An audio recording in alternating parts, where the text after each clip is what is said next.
ఓం నమో రామదూతాయ.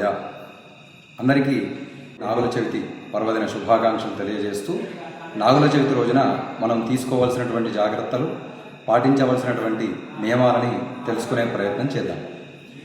గాంగేయం వహ్నిగర్భం శరవణజనితం జ్ఞానశక్తిం కుమారం బ్రహ్మణ్యం స్కందదేవం గుహమమలగుణం రుద్రతేజస్వరూపం సేనాన్యం తారకఘ్నం గురుమచలమతిం కార్తికేయం షడాస్యం సుబ్రహ్మణ్యం మయూరధ్వజరథసహితం దేవదేవం నమామి.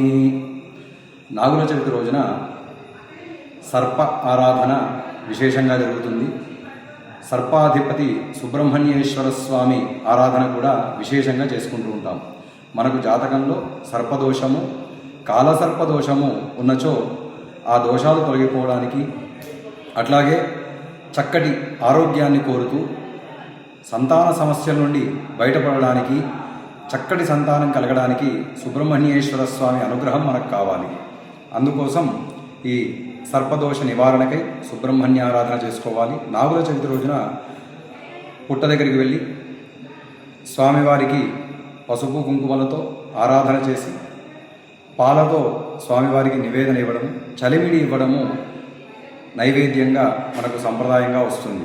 కాబట్టి కొన్ని చోట్ల కొంతమంది ఆ రోజున ఎటువంటి ఉడికిన పదార్థాలు కానీ, వేడి చేసినటువంటి పదార్థాలు కానీ తీసుకోకుండా చల్లటి పాలు, పచ్చి పాలు తీసుకొని, లేదా శక్తి లేకపోతే ఏవైనా పండ్లు మాత్రమే తీసుకొని స్వామివారి ఆరాధన చేసుకోవడం ద్వారా మనకు ఈ నాగుల చవితి రోజున ఉపవాసం ఉండి స్వామివారి యొక్క అనుగ్రహాన్ని పొందాలని తెలియజేస్తున్నాము. అట్లాగే రేపటి రోజున శ్రీకృష్ణుడి విజయంగా కూడా తెలుపబడుతుంది. ఆ రోజుననే కాళీయ ఫణిహార అని ఉన్నది కదా, అట్లాగే ఆ సర్పాన్ని స్వామివారు విజయం సాధించి జరిపినటువంటి రోజు కూడా రేపటి రోజునే.